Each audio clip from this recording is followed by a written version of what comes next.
श्री राधे राधे। भक्तों, जीवन में सरलता हो, सरल स्वभाव न मन को टिलाए। सरलता हो, प्रभु की भक्ति का मन में बहुत ज्यादा महत्व हो, तृणादप सुनिचेन वाला भाव हो और धाम निष्ठा हो तो उत्थान निश्चित होता है, अर्थात आध्यात्मिक विकास निश्चित होता है। बनावट नहीं होनी चाहिए जीवन में, बिल्कुल सरलता हो तो वो महान साधु हो जाता है। ऐसे ही थे बाबा श्री दीन हरिदास जी महाराज। बाबा कितना ही रात हो जाए कभी झुंझलाते नहीं थे, एकदम सरल स्वभाव के। गुरु पूर्णिमा पर पूजन आदि के बाद जो कुछ छोटी सी भेंट विदाई उसको दे देते थे अपने सेवक को, तुम जानो, तुम संभालो, तुम्हारा काम। शरीर थका हुआ था, रात 2 बज गए थे, 2 बजे के उठे थे और पूजन आदि के कारण शरीर क्लांत था।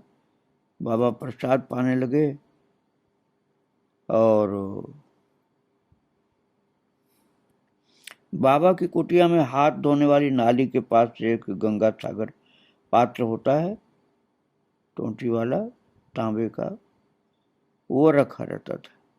बाबा वहीं एक कोने में नाली के पास प्रसाद पाते ताकि प्रसाद का एक कण भी कहीं गिर करके न जाए या किसी का पैर उसके ऊपर न पड़ जाए। प्रसाद की महिमा का मन में बहुत ख्याल रहता था। प्रसाद पा करके वहीं हाथ धो लेते। और जिस दिन की बात मैं बता रहा हूँ, गुरु पूर्णिमा के उस दिन भी वहीं प्रसाद पाया महाराज नाली के पास। बोले हम थोड़ा विश्राम कर लें। तो आप विचार करिए विश्राम कहाँ किया उन्होंने। एक बोरी पड़ी रहती थी जिस पर बैठकर बाबा प्रसाद पाते। और ये भी याद रखिए कि महंत थे उस आश्रम के, और एक बोरी पड़ी रहती थी, उसी पर बैठ के प्रसाद पाते। दिन भर उनके सेवकों के और कभी कभी शिष्यों के भी, और गोपाल कहते हैं कि उनका भी पैर उस बोरी पर पड़ता रहता। उसमें मिट्टी भरी रहती थी सबके चरणों की। और बाबा की सरलता देखिए कि महाराज उसी बोरी पर बैठ जाते, ओढ़ भी लेते, बिछा भी लेते। ब्रज रज का इतना आदर था मन में। और गोपाल अपनी बात बताते हैं कि बाबा की सरलता देख करके ये भाव विभोर हो गए, रोना आ गया इनको कि जिस गुरु के इतने शिष्य हों, सुख सुविधाओं व अन्य किसी वस्तु का अभाव न हो, संकेत मात्र से सब व्यवस्था हो जाए, वो गुरुदेव उसी रज से भरी बोरी पर अपना हाथ पोंछने का गमछा साफी सिर के नीचे लगाकर विश्राम करने लगे। थोड़ी देर में उन्हें नींद आ गई और भक्तों ने देखा कि त्याग वैराग्य कैसा होता है। जरा सा भी आडंबर नहीं, जरा सी अपनी महानता का ख्याल नहीं कि हम बहुत बड़े महंत हैं या हमारा नाम है, हम साधु हैं, ऐसा नहीं। बहुत सरल, जैसा नाम है उनका आचरण भी बाहर भीतर एक। दीन हरिदास, दीनता और हरि के दासत्व का बिल्कुल जीवन था उनका। वास्तव में बाबा उस आदर्श गुरु परंपरा के संवाहक थे जिन्होंने अपने आचरण से शिक्षा दी, सुख सुविधाओं को तिलांजलि दे भजन को प्रधान बना के रखा। बाबा के सब दांत निकल गए तो उनके सेवक ने कहा, बाबा आपने प्रसाद पाना इतना कम कर दिया है, नए दांत लगवा लीजिए। बहुत से महात्माओं ने लगवाए हैं। तो वो बोले बाबा दीन हरिदास जी कि दांत लग जाएंगे तो तमाम चीजों को खाने की इच्छा जागृत होने लगेगी। अब ये ऐसे ही ठीक है, जब दांत थे यहाँ खाने को नहीं था, अब क्या इच्छा रखना। और दूसरों के लिए बाबा को कितना ख्याल रहता था। बाबा के सम्मुख एक परिवार बाबा का दर्शन करने के लिए आए, तो एक याचक भी आया। उस दिन बहुत ठंड थी, धूप भी नहीं निकली थी, 1 जनवरी की बात है, तेज ठंड थी। बाबा उन दिनों अपना नियम आज पूरा करके लगभग 11:30 बजे आ जाते और 2-2:30 बजे तक अपनी कुटिया के बाहर बैठते। उस याचक ने बाबा से कहा, महाराज जी बहुत ठंड है, एक टोपा दे दो। बाबा ने इधर उधर देखा, कोई नया टोपा नहीं था। याचक से बोले, गमछा या तौलिया दे दूं, सिर से बांध लेना। फिर पीछे मुड़कर एक काले रंग का टोपा लेकर बोले, पर ये तो हमारा पहना हुआ है। वही टोपा था जिसे बाबा ने 2003 सन में 50वें उत्सव में नगर संकीर्तन के समय पूरे समय पहने रखा था। तो सेवक गोपाल ने कहा आगे बढ़ करके बाबा से, बाबा ये प्रसादी टोपा आप मुझे दे दीजिए। तो वो कहते हैं कि बाबा ने कृपा करके अपने हाथों से वो टोपा मुझे पहना दिया। और मैंने कहा, बाबा इन्हें टोपा के रुपए दे देंगे, नया खरीद लेंगे। पर उन याचक ने रुपए लेने से मना कर दिया। बाबा ने फिर अंदर दिखलाया कि कुछ मिल जाए। दिसंबर में दादू के उत्सव पर कोई भक्त नया दोशाला बाबा को अर्पण कर गया था। काफी महंगी अच्छी क्वालिटी की थी। बाबा ने कुछ सोचे बिना उस याचक को दोशाला दे दिया। बोले, इससे तुम्हारा सिर और शरीर दोनों ढक जाएगा, कभी नया टोपा आएगा तो हम रख लेंगे, तुम्हें दे देंगे। तो इतना पर दुख कातरता ऐसी थी उनकी। और किसी को कुछ भी दे देते थे तो एहसान करके दिखाते नहीं थे, सरल स्वभाव। बाबा अपने गुरुदेव का तिरोभाव उत्सव सबसे अच्छा मनाने को सोचते थे। ट्रस्ट के खाते में जितनी राशि होती और जो कुछ भेंट भक्तों द्वारा प्राप्त होती, वे उस राशि को उस उत्सव पर खर्च कर देते। कहते भक्तों का अंश सेवा में लग जाए तो अच्छा है, इस बहाने सबकी ओर से सेवा हो जाती। कितनी ही बार झरा भंडारे, जो समष्टि भंडारा होता है सभी भक्तों के लिए, वो 3000 वैष्णव और 1000 भक्तों के लिए प्रसाद व्यवस्था होती। आमंत्रित वैष्णव को कभी गर्मशाल, कभी बहिर्वास, चादर, कभी अन्य सामग्री भेंट करवाते, साथ में दक्षिणा भी होती। बाबा ने अपने गुरुदेव श्री गौरांग दास बाबा जी महाराज के 50वें तिरोभाव उत्सव व अखंड नाम प्रतिष्ठा के भी 50 वर्ष पूर्ण होने पर एक विशाल अविस्मरणीय आयोजन कराया। इस विशाल आयोजन के संबंध में पूरा कोई बता नहीं सकता, इतना भाव भरा विशाल आयोजन था। जिन्होंने इस आयोजन को अपनी आंखों से देखा वो उसकी भव्यता को जान सकते हैं। कई दिनों के इस उत्सव में कहां से, कैसे, किसके द्वारा व्यवस्थाएं हुई, प्रभु ही जाने, बुद्धि के बाहर था। बाबा की शक्ति का प्रभाव उस उत्सव में देखने को मिला। इतना विशाल आयोजन बिना किसी अव्यवस्था के कैसे संपन्न हुआ? व्यवस्था वही होगी, बिना किसी व्यवस्था के संपन्न कैसे हुआ, ये ठाकुर जी जाने। जितना व्यवस्था दिखलाई पड़े ऐसा तो कुछ किया ही नहीं गया था। और 23 नवंबर 2003 को श्रीपाद बाबा जी महाराज की तिरुभाव तिथि के अगले दिन से यह उत्सव प्रारंभ हुआ। 25 नवंबर 2003 से 2 दिसंबर 2003 तक प्रतिदिन दोपहर 2 बजे से भागवत कथा का रसवर्षण पानी घाट निवासी पूज्य संत श्री गोविंद दास द्वारा होता था।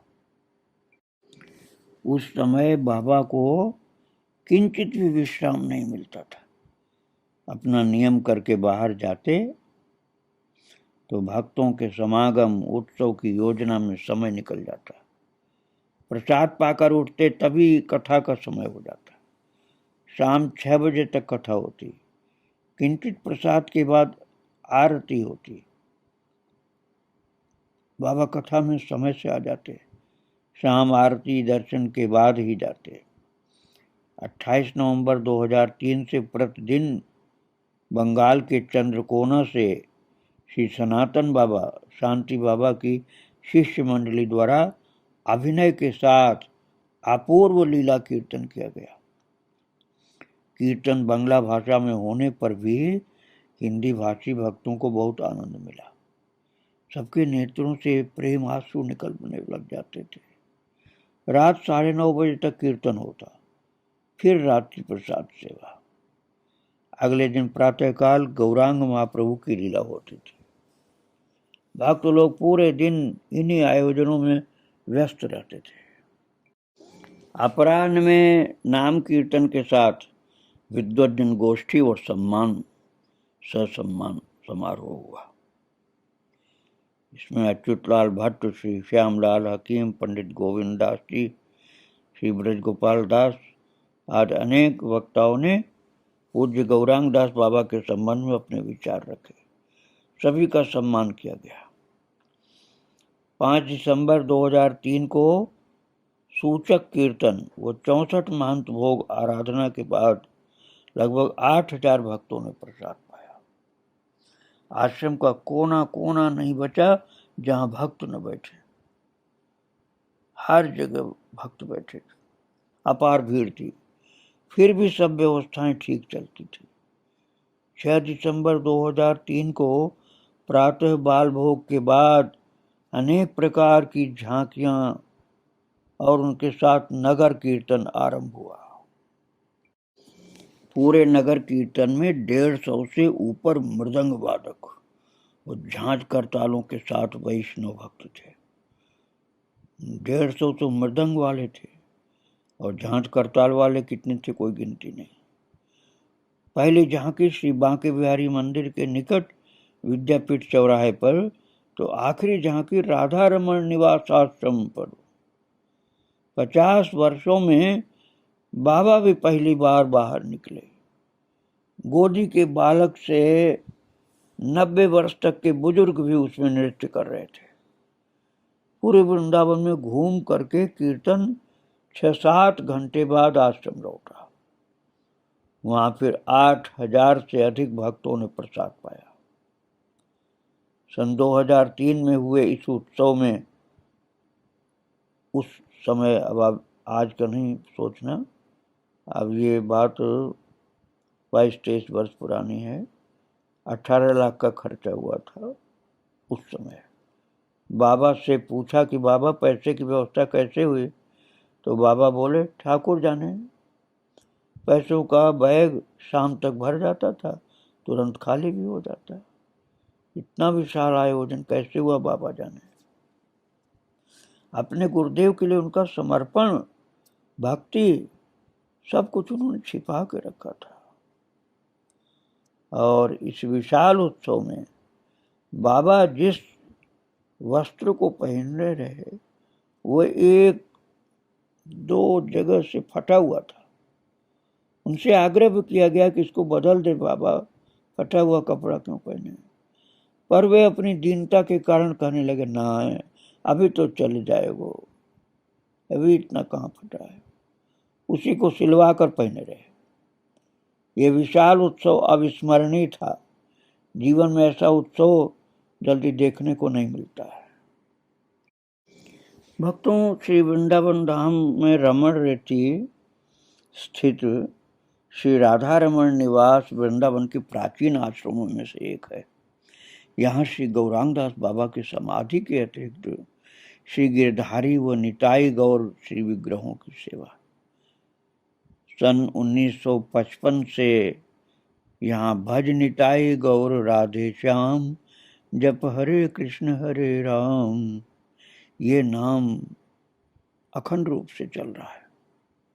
मतलब सन 1955 से चल रहा है, तो 70 साल तो हो गए। आश्रम में प्राय 50-60 वैष्णव लोग रहते हैं। इतने संत रहते हैं, भक्त रहते हैं, जो अखंड नाम कीर्तन के साथ साथ अन्य व्यवस्थाएं भी देखते हैं। पहले आश्रम में श्री विग्रहों की सेवा पूजा छोटे से कक्ष में होती थी। आरती के समय दर्शक भली भांति ठाकुर दर्शन भी नहीं कर पाते थे। इसी प्रकार के अन्य कारणों को देखते हुए आश्रम में नए विशालकाय मंदिर का निर्माण किया गया। बाबा ने अपने सामने ही कई प्रकल्प पूरे कराए। उनमें इस मंदिर का निर्माण एक बहुत बड़ी उपलब्धि आश्रम में है। जब नाट्य मंदिर टूटना प्रारंभ हुआ तो बाबा को बहुत दुख हुआ। बोले, उस नाट्य मंदिर से बहुत सारी स्मृतियां जुड़ी हुई। बाबा ने वहां 35-36 वर्ष सेवा की थी। पत्थर गिरने की घटना भी वहीं हुई थी। पाठवाड़ी और ब्रज के अनेक संत महात्माओं के कीर्तन प्रवचन भी उसमें हुए थे। गौरांग दास बाबा का शताब्दी महोत्सव, 64 महंत भोग, वो 50वां विशाल उत्सव आज इसी नाट्य मंदिर में संपन्न हुए। बाबा ने इंजीनियर को बुला करके कहा, इसे जल्दी तैयार करो, नहीं हमें चैन नहीं मिलेगा। नाट्य मंदिर टूटने से पूर्व भक्तों ने एक वीडियो बनाया था। उसमें ठाकुर जी व प्राचीन महात्माओं के दुर्लभ चित्र थे। बाबा उस वीडियो को देखकर सुखी होकर बोले, अच्छा किया तुमने एक स्मृति अपने पास रख ली। मंदिर का निर्माण एक बड़ा प्रोजेक्ट था। 2-3 करोड़ का खर्चा था उसमें। योजना तैयार होते ही कार्य आरंभ हो गया। बाबा ने फिर भी इसके लिए कोई हाथ नहीं फैलाया। सबको कहा अथवा पत्र लिखवाया कि मंदिर का निर्माण आरंभ हो गया है, एक बार आकर के आप लोग देखते हैं। भक्तों ने हृदय खोल करके धनराशि दी। एक भव्य मंदिर का निर्माण हो गया। मंदिर का शिखर अंग्रेज मंदिर की सड़क से ही दिखाई देने लगा। आज राधा रमण निवास सामान्य परिसर न लगकर एक अच्छा बड़ा मंदिर दिखलाई देता है। और सन 2012 होली वाले दिन गौर पूर्णिमा को संकीर्तन के मध्य पूरे आश्रम की परिक्रमा करा श्री निताई गौर गिरधारी के विग्रहों को नए मंदिर में विराजमान कर दिया गया। बाद में बंगाल से 2 दारू विग्रह श्री निताई गौर भी आए। 4 नवंबर 2013 को उनकी प्रतिष्ठा भी नए मंदिर में हुई। एक विशाल नाट्य मंदिर का निर्माण भी हो गया, जहां नाम कीर्तन व बड़े उत्सव आदि सुचारू रूप से संपन्न होने लगे। विजयादशमी सन 2014 में मंदिर के पत्थर के सिंहासन को हटाकर बहुत ही सुंदर कलात्मक ढंग से तैयार किया गया लकड़ी का सिंहासन लगा दिया गया, जिसे बंगाल के कारीगरों ने 6 महीने में तैयार किया था। उस समय उसका खर्चा 15 लाख रुपए आया था। इसी श्रृंखला में श्री गौरांग दास बाबा के समाधि मंदिर को भी बिना किसी छेड़छाड़ के सुंदर रूप प्रदान कर दिया गया और आश्रम परिसर में मंदिर के दाईं ओर एक सुंदर बड़ी गौशाला का निर्माण भी गुरुदेव की इच्छा के कारण हुआ। इसमें 10-15 गायें निरंतर रहती हैं और इन गायों के दूध से ठाकुर जी, आश्रम में रहने वाले संत वैष्णवों और बाहर से आए हुए भक्तों की दूध दही खीर के रूप में सेवा हो जाती है। गायों के नवजात बछड़ों का उछलना कूदना देखकर बाबा बहुत आनंदित होते हैं। किसी भक्त ने गाय के नाम से कोई सेवा बाबा को दी तो उसे बाबा ने कभी भी अन्य कार्यों में खर्च नहीं किया। उस राशि को गाय के चारे के लिए अलग रखते। गुरुदेव ने आश्रम के साथ साथ बाहर के वैष्णवों के लिए आश्रम में एक छोटा सा औषधालय खुलवाया जिससे छोटी मोटी बीमारियों का इलाज आश्रम में हो सके। इसके लिए एक डॉक्टर नियुक्त किए गए। दोनों समय वैष्णवों की चिकित्सा व दवा की सुविधा उपलब्ध होने से सभी को सुख मिला। बाबा के एक शिष्य अपना नाम गुप्त रख करके दवा की व्यवस्था करते हैं। आश्रम में होने वाले बड़े उत्सवों में भक्तों को रहने की असुविधा होती थी। बाबा भी कमरे बनाने के पक्ष में ज़्यादा नहीं थे और बाहर कमरे मिलते नहीं थे। आश्रम के उत्तर पूर्व में खाली पड़ी जमीन पर फिर भक्तों की इच्छा देख करके बाबा ने भक्तों के सहयोग से 22 कमरों का निर्माण करवा करके विशाल हॉल का निर्माण सन 2000 में कराया। उस स्थान का नाम बाबा ने गंभीरा निकुंज रखा। यह स्थान बनने से बाहर से आने वाले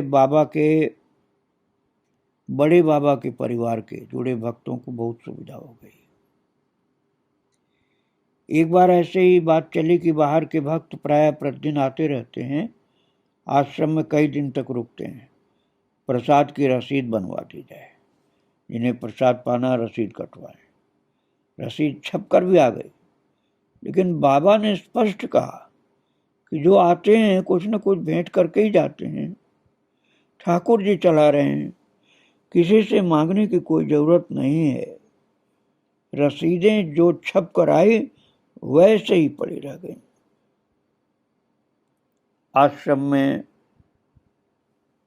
प्राय पूरे वर्ष 100 से 150 छोटे बड़े उत्सव होते हैं। ठाकुर के जन्मोत्सव, सभी गोस्वामी वृंद की तिरोभाव तिथियां, अपने गुरुवर्ग की तिथियां, ये सब उत्सव किए जाते हैं। बाबा ने सभी तिथियों पर विशेष प्रसाद, भंडारा, भेंट आदि की व्यवस्था कर उन सब का स्मरण किया। इतना सब होने पर भी बाबा ने जीवन भर किसी के सामने हाथ नहीं फैलाया। जो आ गया सब खर्च कर दिया। कहते थे कि ठाकुर जी का संसार है, वो चला रहे हैं। बाबा ने बड़े बड़े आयोजनों में भी अपने को सामने प्रकट नहीं किया। अन्य भक्तों के माध्यम से सब व्यवस्था कराते। स्वयं कुटिया में बैठे हुए सब दर्शन करते रहते थे। और 1998 की बात है भक्तों, गोपाल जी कहते कि मेरे साथ बड़ी बहन मधु सिंगला भी आश्रम में दर्शन करने गई थी और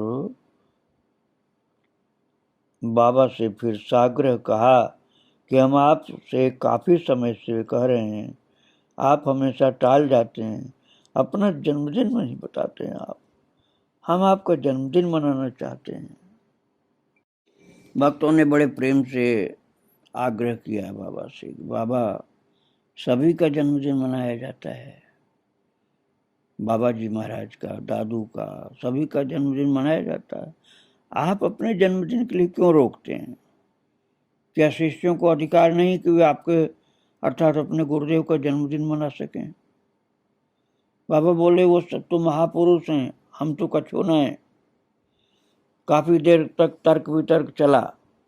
अंत में बाबा ने घुमा फिरा करके इस तरह बताया, होली वाले दिन फाल्गुनी पूर्णिमा को हमारे देश में ठाकुर जी को बाहर लाया जाता है और सब मिलकर के महाप्रभु का जन्मदिन मनाते हैं। उस दिन एक बार हमारी बड़ी बहन ने हमसे कहा था कि आज तुम्हारा भी जन्मदिन है। फिर मुझसे बोले, गोपाल जी कहते हैं कि तुम किसी को प्रकाश मत करना, अर्थात बताना नहीं।